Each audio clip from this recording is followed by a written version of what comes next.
चलो आज आपका एक फ्रेश डे है और एक फ्रेश चैप्टर शुरू हो रहा है अकाउंट्स में। अच्छा, अकाउंटिंग फॉर कंपनीज, जहां हमें पढ़ना है शेयर्स के बारे में। बट सिर्फ शेयर्स के बारे में पढ़ना ऐसा नहीं है, इसके बाद हम लोगों को पढ़ना है डिवेंचर्स के बारे में। शेयर्स एंड डिवेंचर्स नया है। इसके शुरू होने से पहले आप लोग बहुत कुछ शेयर के बारे में सुनते थे। शेयर क्या होता है, कंपनी आईपीओ वगैरह लाती है, फंड कैसे कलेक्ट करती है, शेयर्स कैसे खरीदते हैं और कैसे आप बेचते हैं। तो शेयर्स खरीदना बेचना तो हमको यहाँ सीखना नहीं है, बट ये सीखना है कि कंपनी जब रजिस्टर्ड होती है एज पर कंपनी लॉ 2013, तो कंपनी कहीं ना कहीं पब्लिक लिमिटेड कंपनी बिजनेस को एक्सपैंड करने के लिए फंड अरेंज करती है। और बिजनेस को एक्सपैंड करने की जो फंड अरेंज करती है, तो वो फंड आता कहाँ से है? वो फंड आता आपका जनरल पब्लिक से। कहाँ से आता है? जनरल पब्लिक से आता है। और जो कंपनी पब्लिक लिमिटेड है, वो कंपनी फंड अरेंज करने के लिए मार्केट में, यानी मार्केट इन द सेंस की प्राइमरी मार्केट में, मार्केट दो प्रकार का, एक प्राइमरी होता है और एक सेकेंडरी होता है। ये प्राइमरी क्या होता है, सेकेंडरी क्या होता है, हम लोग लेटर सीखेंगे। बिजनेस स्टडी में भी हम लोग को एक चैप्टर पढ़ना है फाइनेंशियल मार्केट। तो बिजनेस स्टडी में जो फाइनेंशियल मार्केट पढ़ना है वो कंपनी से रिलेटेड ही है, जहाँ कंपनी फाइनेंशियल मार्केट में कैसे फंड का काम करती है। तो जब कंपनी को बिजनेस को एक्सपैंड करना है, कंपनी इस्टेब्लिश हो रही है, बिजनेस को कमेंस करने हैं, तो फंड को अरेंज करने के लिए कंपनी प्राइमरी मार्केट में आईपीओ लाती है। क्या लाती है? आईपीओ। आईपीओ का फुल फॉर्म होता है इनिशियल पब्लिक ऑफरिंग। इस आईपीओ को लाने से पहले कंपनी को बहुत सारे स्टार्टिंग के इनिशियल वर्क करने पड़ते हैं। कंपनी को रजिस्टर्ड होना पड़ता है, कंपनी को आरओसी से, रजिस्ट्रार ऑफ कंपनी से सर्टिफिकेट लेना पड़ता है, जहाँ सर्टिफिकेट दो प्रकार का मिलता है। एक सर्टिफिकेट ऑफ इनकॉर्पोरेशन, जिससे पता चलता है कंपनी रजिस्टर्ड हो गई है, एंड कंपनी को फंड अगर अरेंज करने हैं, कंपनी को बिजनेस शुरू करने हैं, तो एक सर्टिफिकेट और मिलता है, सर्टिफिकेट ऑफ कमेंसमेंट। तो पहले इनकॉर्पोरेशन का सर्टिफिकेट कंपनी लेकर अपने आप को रजिस्टर्ड करती है, एंड देन एक सर्टिफिकेट ऑफ कमेंसमेंट लेती है। जहां कंपनी को आईपीओ पब्लिक से लेना है, यानी जनरल पब्लिक से लेना होता है, तो कंपनी अपने बारे में बताती है। कंपनी क्या करती है, कंपनी का ब्रांच कितने हैं, कंपनी का हेड ऑफिस कहाँ है, कंपनी के टर्नओवर पहले से कितने रह चुके हैं, कंपनी के प्रॉफिट का क्या रेशियो रहा है, वगैरह वगैरह। ये सब पब्लिक को कैसे बताएगी?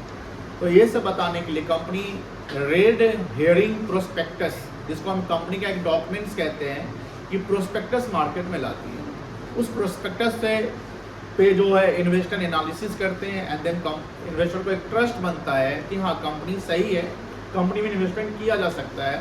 देन कंपनी में इन्वेस्टर यानी जो पब्लिक है वो इन्वेस्ट करते हैं। इन्वेस्ट इन द सेंस कि वो कंपनी के शेयर्स को बाई करते हैं। शेयर्स बाई करने का मतलब है कि आप उसमें ओनरशिप, स्टेक ले रहे हैं। Stake in the sense control and ownership. जितने नंबर ऑफ शेयर्स बाई करेंगे उसका एक रेशियो होगा, उतने परसेंटेज के आप ओनर बनेंगे, and the person who by the share called share holder. Company में जो ओनर का जो पोजीशन होता है वो शेयर होल्डर का होता है। जैसे हमने अर्लियर चैप्टर में पार्टनरशिप पढ़ा था, 12th के स्टार्टिंग में पार्टनरशिप पढ़े, तो पार्टनरशिप में जो फर्म का जो ओनरशिप है वो पार्टनर के हाथों में होता है। 11th में हमने पढ़ा था सोल ट्रेडिंग, तो सोल ट्रेडिंग का ओनरशिप एक प्रोप्राइटर के हाथ में रहता है, सिंगल ओनर। तो कहीं ना कहीं ओनरशिप का जो फॉर्म्स है, नेचर, वो सब चेंज हो जाता है। सोल ट्रेडिंग में सोल ट्रेडर, प्रोप्राइटर एक सिंगल ओनर है, पार्टनरशिप में पार्टनर्स हो जा रहे हैं, एंड कंपनी में पार्टनर नहीं वर्ड यूज करेंगे लोग, शेयर होल्डर यूज करते हैं। क्या यूज करते हैं? Share holder. बट ये सारे काम को करने के लिए कंपनी को सेबी से भी परमिशन लेना पड़ता है। सेबी क्या है? सेबी तो गवर्नमेंट की एक बॉडी है। सेबी गवर्नमेंट की बॉडी है जिसका एक लॉ बना हुआ है, सेबी एक्ट 1992। इससे पहले सेबी का एक अर्लियर लॉ 1988 में आया था, जिसमें इसका हेड ऑफिस कोलकाता में था। उसके बाद 1992 में सेबी को बहुत ज़्यादा पावर दिए गए, एंड उसके हेड ऑफिस को शिफ्ट किया गया, कोलकाता से मुंबई शिफ्ट किया गया। And reason behind it the scam 1992, जो हर्षद मेहता स्कैम हुआ था, उसके कारण उस समय सेबी के पास उतने पावर नहीं थे, और सेबी के पास जब पावर थे ही नहीं, तो हर्षद मेहता उसका गलत फ़ायदा उठाता था। सरकार को जब पता चलता है ये सब चीज़ कि हमारी जो बॉडी है, जो रेगुलेटरी बॉडी है, सेबी क्या है, रेगुलेटरी बॉडी है जो स्टॉक मार्केट को रेगुलेट करती है, इंडिया की जितनी भी कंपनीज है उसको रेगुलेट करती है। सिर्फ बैंकिंग कंपनी को इंडिया में आरबीआई रेगुलेट करती है, इंश्योरेंस कंपनी को IRDAI रेगुलेट करती है। उसी प्रकार शेयर स्टॉक मार्केट को रेगुलेट करने वाली बॉडी है SEBI, securities and exchange board of India. And SEBI को फिर से एक नया अमेंड किया गया, एक नया लॉ लाया गया जिसमें जैसे बहुत सारे पावर को ऐड ऑन किए गए। एंड सेबी एक 1992 बनकर तैयार हुआ, जो इसका हेड ऑफिस मुंबई में है। अभी जस्ट आप जैसे अब जब हम कंपनी आपको पढ़ाएंगे शेयर, तो हम आपको लेटेस्ट जो न्यूज मार्केट में जो चल रहे हैं उसको भी हम आपको बताएंगे। वो आपके एग्जाम में पूछे नहीं जाएंगे, बट आपके प्रैक्टिकल लाइफ में यूज होंगे एंड कहीं ना कहीं आपका इंटरेस्ट बनेगा। अब एक जेन ट्रेडिंग कंपनी अमेरिका की फर्म है, उसमें सिंगापुर की भी कुछ फर्म थी और इंडिया की 2 फर्म थी।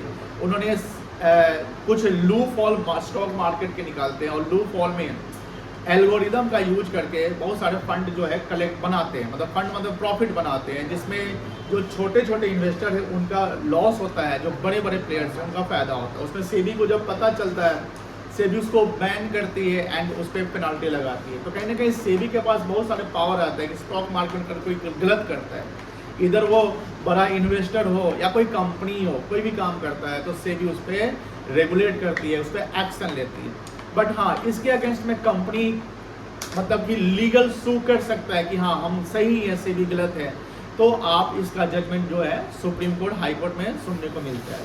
जैसे अर्लियर एक जजमेंट सुप्रीम कोर्ट का आया था सहारा केस का, जिसमें सेबी ने जब बैन किया था, उसको रेगुलेट किया था, तो सहारा ने कोर्ट का मतलब कि जो है मतलब कि प्रोसेस फॉलो किया था। बट कोर्ट ने भी अगेंस्ट द सहारा जजमेंट दिया था और सेबी के बिहाफ में जजमेंट दिया था।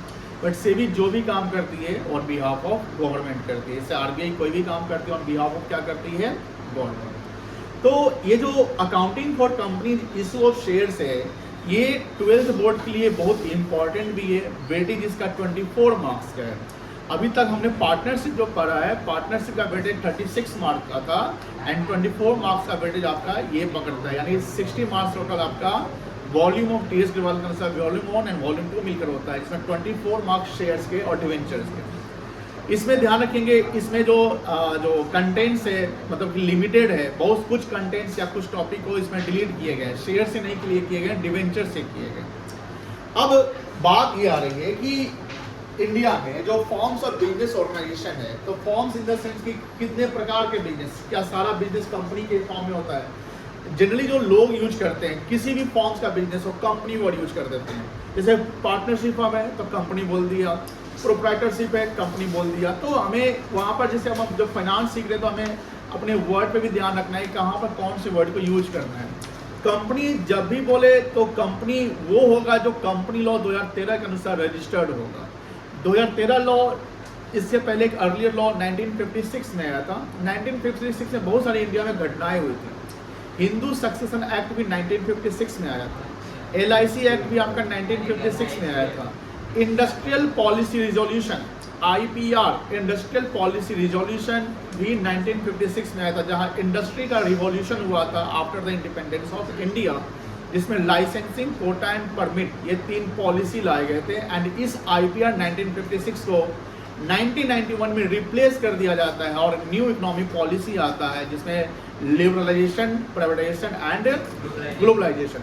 ये सारी घटनाएं कहीं ना कहीं इकोनॉमी को बूस्ट करने के लिए की जाती है कि हाँ 1956 में जो हमारी पॉलिसी है वो मॉडर्न डे में यही पॉलिसी काम करेगा, ऐसा नहीं है। कहीं ना कहीं हमें पॉलिसी में हमेशा मॉडिफिकेशन करना पड़ेगा, क्योंकि हम जानते हैं कि इकोनॉमी में हर चीज़ डायनेमिक होता है। Dynamic in the sense what कि हर चीज़ क्या होता है, चेंज होता रहता है, तो समय के अनुसार सबको चेंज होना पड़ेगा। तो 1956 में जो कंपनीज एक्ट आया था उसमें बहुत सारे लू फॉल्स थे, बहुत सारे लॉ जो है तो 1956 के अनुसार बनाए गए थे। लेकिन 2013 में जब आते हैं तब मॉडर्न डे में बहुत सारी ऐसे इकोनॉमिक एक्टिविटीज होते हैं, ऐसे सोर्स ऑफ इनकम होते हैं, ऐसे फ्रॉड के रास्ते बनाए जाते हैं कि सरकार भी 1956 के जो लॉ को है एबॉलिश करती है। एबॉलिश मतलब खत्म करती है और फिर से 2013 का लॉ कंपनी एक्ट 2013 बनकर तैयार होता है। अब ये सारी इंफॉर्मेशन अगर हमें लेना है, यानी डेटा कलेक्ट करते हैं, अगर मान लेते हैं कि हमें कंपनी के बारे में कोई डेटा लेना है कि कंपनी इंडिया में कितनी रजिस्टर्ड हो रही है, कि कैसे कंपनी रजिस्टर्ड करने के प्रोसेस होते हैं, कैसे कंपनी को बंद करने के प्रोसेस होते हैं, कंपनी अपना एनुअल रिटर्न कैसे फाइल करती है, सारा कुछ कैसे प्रोसेस होगा। तो कहीं ना कहीं एक गवर्नमेंट की वेबसाइट है ministry of corporate affairs www.mca.gov.in, यहाँ पर जाकर आप बहुत सारे डेटा को कलेक्ट कर सकते हैं। ये हमारे डेटा जो मिलेंगे वो सब सेकेंडरी डेटा है, बट गवर्नमेंट की वेबसाइट है, डेट मीन्स ये कहीं ना कहीं रिलायबल डेटा यहाँ से मिल सकते हैं, कोई दिक्कत नहीं है। अब यहाँ बात होती है कि जो फॉर्म्स ऑफ बिजनेस जो हमने बताया था कि फॉर्म्स ऑफ बिजनेस में कितने फॉर्म्स होते हैं। तो इंडिया में जनरली आप देखते होंगे कि प्राइवेट सेक्टर होता है, आपका एक पब्लिक सेक्टर होता है और आपका एक mixed sector, mixed in the sense कि जहाँ पर बहुत प्राइवेट एंड पब्लिक का रोल होता है। We already discussed in class 11 business studies paper, okay. तो फॉर्म्स में जो प्राइवेट सेक्टर उसमें एक सोल ट्रेडिंग होता है। तो सोल ट्रेडिंग में कुछ बातें हमें ध्यान रखने की, सोल ट्रेडिंग में सिंगल ओनर होता है, उनकी लायबिलिटी अनलिमिटेड होती है और उनका जो बिजनेस है लोकल एरिया पे होता है, वो बिजनेस को बहुत ज़्यादा हेवली एक्सपैंड नहीं कर पाएंगे एंड वो बिजनेस को जब कहें तो जब चाहे तो खोल सकते हैं, जब चाहे तो बंद कर सकते हैं, सारा प्रॉफिट उनका है, सारा रिस्क होता है। बट एक प्रॉब्लम होता है लायबिलिटी अनलिमिटेड का, क्योंकि वो एक रिस्क फैक्टर होता है बिजनेस में, प्रोप्राइटरशिप में, कि अगर बिजनेस नहीं चलता है तो आपको घर से भी अपने पर्सनल प्रॉपर्टी को बेचना पड़ जाएगा। That was the concept of the sole proprietorship. फिर प्राइवेट सेक्टर में एक और फॉर्म आता है कि अगर हमको रिस्क को शेयर करने हैं, तो रिस्क को अगर शेयर करना है तो आप बिजनेस को थोड़ा एक्सपैंड करना है तो हम फॉर्म्स ऑफ बिजनेस से ओनर बढ़ा लेंगे एंड एक पार्टनरशिप फॉर्म क्रिएट करते हैं, पार्टनरशिप बिजनेस। पार्टनरशिप ध्यान रखिए, partnership is different from the LLP. LLP अलग है, पार्टनरशिप अलग है। पार्टनरशिप में फर्म का रजिस्ट्रेशन कंपलसरी नहीं होता है, as we know that. And partnership में पार्टनर जो ओनर होते हैं उनको पार्टनर कहते हैं। पार्टनर में मिनिमम पार्टनर 2 होने चाहिए, मैक्सिमम 50 होना चाहिए। जहाँ पर वहाँ हम देखते हैं कि रजिस्ट्रेशन करवा भी सकते हैं, नहीं भी करवा सकते हैं। एग्रीमेंट इधर रिटन हो सकता है या ओरल हो सकता है। अगर ओरल एग्रीमेंट में सारे पार्टनर एग्री हो जाते हैं किसी भी चीज को लेकर तो वो मान लिया जाता है। मान लेते हैं कि 2 पार्टनर है, दोनों को इंटरेस्ट और कैपिटल चाहिए तो फिर दे देंगे। 2 पार्टनर, दोनों को सैलरी चाहिए, दोनों एग्री तो दे दिया जाएगा। फिर वहां पर एज पर लॉ जी सैलरी नहीं देना है वो कॉन्सेप्ट नहीं आएगा। As per law partnership act 1932 क्या कहता है कि आप अकाउंटिंग कैसे करोगे जब डीड साइलेंट है या अमॉन्ग द पार्टनर कोई डिस्प्यूट होता है, तब आप वहां पर नियम लगाते हैं कि प्रॉफिट बराबर बांट देना है, कैपिटल इंटरेस्ट नहीं देना वगैरह। तो पार्टनरशिप का जो फॉर्म है उसमें ओनर पार्टनर होते हैं, लेकिन उसमें भी एक रिस्क फैक्टर होता है लायबिलिटी अनलिमिटेड का। तो पार्टनरशिप में भी जो पार्टनर्स के लायबिलिटी होते हैं क्या होते हैं बेटा, अनलिमिटेड होते हैं। अनलिमिटेड इन द सेंस कि अब पार्टनर को भी अगर फर्म भी अगर इंसॉल्वेंसी के सिचुएशन पे आती है, इंसॉल्वेंसी इन द सेंस कि your firm is suffering heavily losses in the continuing year and partners are not able to pay out the liability, your asset is not sufficient to pay out the liability, in that case your personal property is liable to pay the liability, यानी personal property partner को लाना पड़ जाए। तो that is the risk factor. तीसरा form जैसे HUF होता है, तो एचयूएफ हम लोग को पढ़ना नहीं है, अकाउंटिंग पढ़ना नहीं, बट एचयूएफ में फैमिली बिजनेस होता है जिसका सक्सेशन एक्ट 1956 में आया था एंड उसमें कर्ता का लायबिलिटी अनलिमिटेड होता है। जहाँ की हेड ऑफ फैमिली बिजनेस का मेन जो पर्सन होता है उसको क्या बोलते हैं, कर्ता, एंड द लायबिलिटी ऑफ कर्ता इज अनलिमिटेड। अपार्ट फ्रॉम कर्ता जो मेंबर होते हैं उसको को पार्टनर कहते हैं, बट उनकी लायबिलिटी लिमिटेड होती है। वो हमको अकाउंटिंग पढ़ना नहीं है, बस कॉन्सेप्ट है। हमने बोला कि पार्टनरशिप और एलएलपी अलग है। पार्टनरशिप में रजिस्ट्रेशन कंपलसरी नहीं है, बट एलएलपी का रजिस्ट्रेशन कंपलसरी होता है। एलएलपी का लॉ 2008 में आया था और एलएलपी जो फॉर्म बिजनेस फॉर्म करती है, ध्यान रखेंगे उसमें क्या होता है कि जो बिजनेस है विदाउट रजिस्ट्रेशन नहीं चल सकता है। यानी LLP just like a corporate form, मतलब कि जैसे कॉर्पोरेट सेक्टर हो गया, कंपनी हो गया, वैसे एलएलपी, बट कंपनी को रजिस्टर करने के लिए कंपनी लॉ 2013 फॉलो करना पड़ेगा। पार्टनरशिप को अगर रजिस्टर करना है एज पर एलएलपी तो हमको एलएलपी 2008 को फॉलो करना पड़ेगा। इस दोनों पार्टनरशिप और एलएलपी में क्या डिफरेंस है, पार्टनरशिप में लायबिलिटी पार्टनर के अनलिमिटेड हो जाते हैं, बट एलएलपी में जो पार्टनर्स होते हैं जिसको डेजिग्नेटेड पार्टनर कहते हैं, क्या कहते हैं, डेजिग्नेटेड पार्टनर, उनकी लायबिलिटी लिमिटेड रख दी जाती है, क्योंकि आप जानते हो कि एलएलपी का फुल फॉर्म है लिमिटेड लायबिलिटी पार्टनरशिप। अब यहाँ से जब आगे चलते हैं तो कंपनी पे आगे, जैसा कि हमने बोला कंपनी को अगर चलाना है तो लॉ फॉलो करने पड़ेंगे। कंपनी को चलाना है तो सबसे पहले आपको रजिस्ट्रेशन करवाना पड़ेगा। अब मन में एक सवाल आता है कि सर कोई पर्सन है, 2-3 लोग मिलकर जस्ट कोई बिजनेस ही नहीं कर रहे हैं और डायरेक्ट कंपनी शुरू कर सकते हैं? यस, कर सकते हैं। सर ऐसा हो सकता है कोई पार्टनरशिप फॉर्म है, कोई पार्टनरशिप फॉर्म है और उनको सोच रहे हैं कि हम बिजनेस को रजिस्टर करके एज ए कंपनी फॉर्म में कन्वर्ट करते हैं। यस हो सकता है, बट ध्यान रखिएगा बिजनेस इसे हैम्पर नहीं करेगा, बिजनेस चलता चला जाएगा। कंपनी का लीगल प्रोसेस जो रजिस्ट्रेशन का प्रोसेस है वो चलता चला जाएगा। एक दिन की घटना नहीं कि एक दिन में कंपनी बन गया, समय लगते हैं उसमें। आपको जो एक्सपर्ट्स होते हैं ना, लीगल एक्सपर्ट्स जैसे एडवोकेट हो गए, कंपनी सेक्रेटरी हो गया या चार्टर्ड अकाउंटेंट हो गया, उनसे आपको एडवाइस लेने पड़ते हैं, इसमें उनको फीस देने पड़ते हैं, यानी समय लगता है। ध्यान रखेंगे जब पार्टनरशिप बिजनेस या कोई बिजनेस चल रहा है जो नॉन कंपनी है, क्या है, नॉन कंपनी है, नॉन कंपनी बिजनेस चल रहा है, बिजनेस चलता चला जाएगा और कंपनी का रजिस्ट्रेशन का प्रोसेस शुरू हो चुका है, तो सारे एक्सपेंसेस और इनकम नॉन कंपनी का जो फॉर्म्स है उसी के नाम पे होगा। जब कंपनी रजिस्टर्ड हो जाती है, कंपनी को सर्टिफिकेट मिल जाएगा, देन आफ्टर जो भी उसकी आगे की ट्रांजेक्शन है वो कंपनी के नाम पे होगा। किसके नाम पे होगा, कंपनी के नाम पे होगा। ये ध्यान रखिएगा कंपनी के फॉर्म में एक प्राइवेट सेक्टर आता है, आपका एक पब्लिक सेक्टर। जैसे आप देखते होंगे कि एक 1% कंपनी होता है, 1% कंपनी का जो मतलब 1% का मतलब कि जो उसमें डायरेक्टर है मिनिमम 1, यानी एक इंसान 1% कंपनी को भी कमेंस शुरू कर सकता है, चला सकता है। इसके फायदे क्या है कि जो डायरेक्टर बन रहा है, जो मालिक बन रहा है जो कंपनी में, वो कंपनी में एज ए डायरेक्टर है, एंड जो मेंबर्स उनके जो होंगे उनकी लायबिलिटी को लिमिटेड रख दी जाएगी। बट ये ध्यान रखना है ओपीसी कंपनी शेयर इशू नहीं करती है। ओपीसी मतलब 1% कंपनी शेयर इशू नहीं करती, यानी पब्लिक इशू नहीं करती है। एंड देन इसके बाद जो सेकेंड फॉर्म आता है वो प्राइवेट कंपनी आता है। क्या आता है, प्राइवेट कंपनी। प्राइवेट कंपनी के नाम के लास्ट में पी लिमिटेड या प्राइवेट लिमिटेड रहता है। आपका जो बुक होगा उस बुक के लास्ट में लिखिएगा सुल्तान चंद प्राइवेट लिमिटेड लिखा होगा, वो कंपनी प्राइवेट कंपनी है। जब पब्लिक कंपनी की बात करते हैं, हाँ ये चीज ध्यान रखिएगा, पब्लिक प्राइवेट कंपनी में जो मिनिमम डायरेक्टर होंगे वो 2 होते हैं एंड मैक्सिमम जो है वो 15 होंगे। ओपीसी में भी मिनिमम 1 होंगे और मैक्सिमम 15 होंगे। डायरेक्टर्स एंड मेंबर दोनों अलग होते हैं। डायरेक्टर्स जो कंपनी का डायरेक्टर, मेंबर जो कंपनी के मेंबर्स यानी ओनरशिप जो लेते हैं। प्राइवेट कंपनी में मिनिमम मेंबर चाहिए 2, मिनिमम मेंबर कितने चाहिए 2, डायरेक्टर भी मिनिमम कितने चाहिए 2। प्राइवेट कंपनी का मैक्सिमम डायरेक्टर चाहिए 15, कितना चाहिए 15। लेकिन जब मैक्सिमम मेंबर्स की बात करना होगा तो प्राइवेट कंपनी के मैक्सिमम मेंबर चाहिए 200। कितने चाहिए बेटा 200।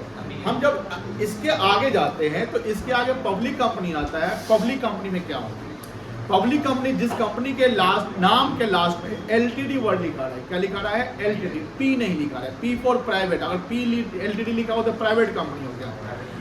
प्राइवेट कंपनी शेयर इशू नहीं करती है, याद रखिएगा। प्राइवेट कंपनी जो प्राइवेटली हेल्ड होता है उसमें कुछ लोगों का स्टेक अपना होता है। लेकिन जो पब्लिक लिमिटेड कंपनियां बनाते हैं, यानी जनरल पब्लिक से आप फंड अरेंज कर सकते हैं, आप एमएनसी बिजनेस कर सकते हैं, आप फंड कहीं से भी अरेंज कर सकते हैं, जहां से आप फ्रीली इशू कर सकते हैं, फ्रीली ट्रांसफरेबल हो सकता है। और आपका शेयर जो आप जब तक मालिक है, तो ऐसा है कि आप के मन के अनुसार है कि अगर आप चाहे तो अपना ओनरशिप आप बदल सकते हैं। यानी आप अपने शेयर को जब बेच दोगे तो आप मालिक यानी शेयर होल्डर नहीं रहोगे, कोई दिक्कत नहीं है। अब सवाल ये है कि अकाउंटिंग किसका सीखना है। तो अकाउंटिंग में आपने देखा इशू ऑफ शेयर्स, तो हमें accounting for issue of share जो करना है कंपनीज का, उसमें पब्लिक लिमिटेड कंपनी के बारे में पढ़ना है कि पब्लिक लिमिटेड कंपनी जब शेयर इशू करती है, कंपनी को पैसे आते हैं। समटाइम ऐसा भी होता है कंपनी को पूरे पैसे नहीं आते हैं। समटाइम ऐसा भी होता है कंपनी किसी के शेयर को फॉरफिट जब्त कर लेती है, कंपनी का अपना फाइनेंशियल स्टेटमेंट बनता है। ये सारे चीज हम लोगों को पढ़ना है जो पब्लिक लिमिटेड कंपनी है। एक ये भी ध्यान रखना है कि पार्टनरशिप नॉन कंपनी में आता है और नॉन कंपनी का फाइनेंशियल स्टेटमेंट जो बनता है, तो ट्रेडिंग बनता है, पीएल बनता है। अगर पार्टनरशिप है तो पीएल एप्रोप्रिएशन बनेगा और बैलेंस शीट बनेगा। उसमें कोई प्रिस्क्राइब फॉर्मेट नहीं है नॉन कंपनी के। जैसे आप बैलेंस शीट बनाते हैं तो आप जैसे भी हो, कहीं कैश ऊपर लिख देते हो, कहीं फिर लैंड एंड बिल्डिंग के ऊपर लिख देते हो। जो नॉन कंपनी का बैलेंस शीट बनता है वो हॉरिजॉन्टल बनता है। हॉरिजॉन्टल का मतलब कि लायबिलिटी लेफ्ट साइड हो गया और एसेट्स राइट साइड। आप पीएल भी बनाते हो तो उसमें को भी हॉरिजॉन्टल बनाते हो कि डेबिट एंड क्रेडिट करते हो। बट जब हम कंपनी का फाइनेंशियल स्टेटमेंट बनाते हैं तो कंपनी का फाइनेंशियल में एक प्रिस्क्राइब फॉर्मेट में आता है। प्रिस्क्राइब फॉर्मेट जो कंपनी ने प्रिस्क्राइब किया, जिसमें एक सेक्शन है सेक्शन 129, ये याद रखिएगा सेक्शन 129। जो कहता है कंपनी का अपना फाइनेंशियल स्टेटमेंट बनेगा और कंपनी के फाइनेंशियल स्टेटमेंट में सबसे पहले बनता है स्टेटमेंट ऑफ प्रॉफिट लॉस। वहां profit and loss account word use नहीं किया जाएगा, ध्यान रखिएगा। पार्टनरशिप का अगर आप फाइनेंशियल बनाते हैं तो उसमें पीएल अकाउंट लिखते हैं, प्रॉफिट एंड लॉस अकाउंट लिखते हैं, बट यहां पर ध्यान रखेंगे profit and loss account word use नहीं करेंगे, statement of PL account use करेंगे, जहां एसपीएल शॉर्ट में बोलते हैं, एसपीएल। ये ध्यान रखिएगा, जो कंपनी का जो एसपीएल बनेगा वो वर्टिकल शेप में बनेगा। वर्टिकल इन द सेंस कि सर ऊपर में इनकम आएगा, इनकम का टोटल एंड देन नीचे एक्सपेंसेस होंगे, ये डन। अब वर्टिकल शेप में इनकम, ये जो एसपीएल का जो फॉर्मेट होगा ये एक प्रिस्क्राइब फॉर्मेट होगा। जब हमें एसपीएल बनाने हैं उसमें इनकम कैसे जाए, कौन सा इनकम किस हेड में जाएगा, कौन सा एक्सपेंसेस किस हेड में जाएगा, उसके प्रिस्क्राइब्ड आपके मतलब कि हेड्स हैं एंड उस एक्सपेंसेस को उसी हेड में उसी नंबर पे डालना है। तो ये ध्यान रखना है कि अगर वहां पर आप ऊपर नीचे करते हैं तो फिर आप गलत हो जाएंगे, नंबर आपके कट जाएंगे। जब कंपनी की बैलेंस शीट की बात करते हैं तो कंपनी का बैलेंस शीट हॉरिजॉन्टल नहीं बनता है, वो भी कैसे बनता है, वर्टिकल बनता है। वर्टिकल इन द सेंस कि ऊपर में इक्विटी एंड लायबिलिटी लिखेंगे, क्या लिखेंगे, इक्विटी एंड लायबिलिटी, उसका टोटल लगाएंगे। हाँ याद रखिएगा, कंपनी में लायबिलिटी वर्ड यूज नहीं किया जाएगा, सिर्फ इक्विटी एंड लायबिलिटी। क्या यूज करेंगे, इक्विटी एंड लायबिलिटी। जैसे कैपिटल इक्विटी का फॉर्म हो गया, इंटरनल लायबिलिटी, एंड लायबिलिटी जो वर्ड है वो एक्सटर्नल के लिए है, और नीचे जो लिखेंगे वो एसेट्स लिखेंगे। इसके भी प्रिस्क्राइब डेटा है, हेड से जो हेड होगा उसी हेड में हो जाएगा। यानी जो कंपनी का बैलेंस शीट है, कंपनी का स्टेटमेंट ऑफ पीएल है, एक प्रिस्क्राइब होगा, उसी प्रिस्क्राइब फॉर्मेट को हम लोग फॉलो करेंगे, कोई दिक्कत नहीं है। चले आगे, लिख लिया जाए, लिखिए अब।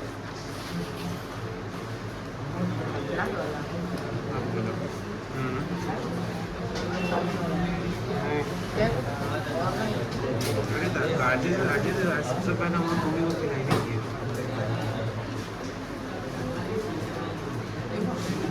क्या कर रहे थे ये सब? ये तुम्हारा लक्षण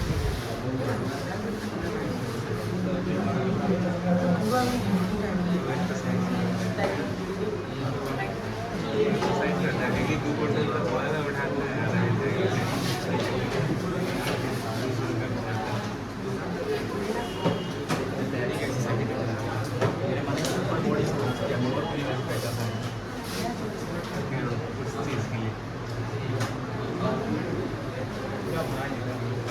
Before starting the concepts of this group share,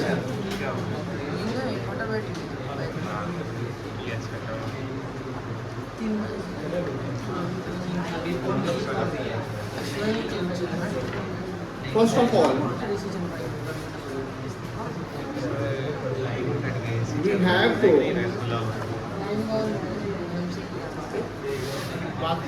sir इसमें कुछ बोल रहा है। we have to understand some key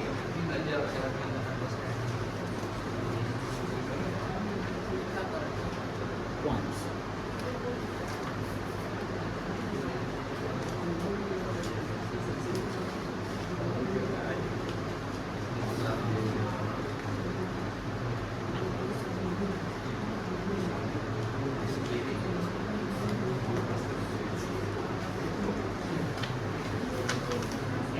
Forms of business organization.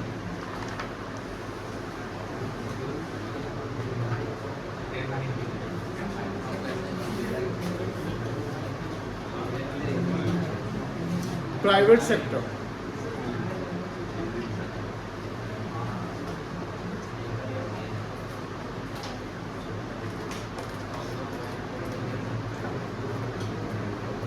Sole proprietorship.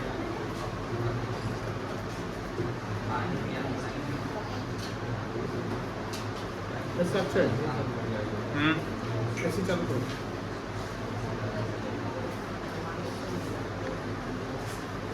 HUF,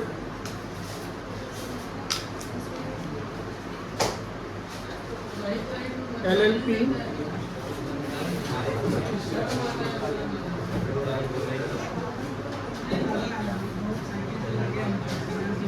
joint venture,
sir नीचे कीजिए ना, मेरा छुट्टी है।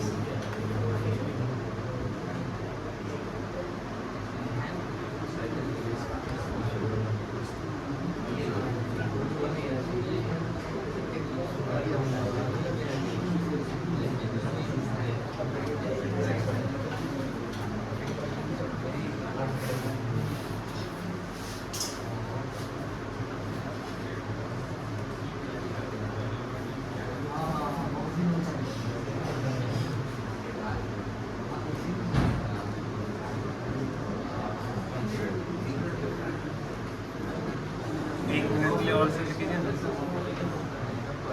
सर।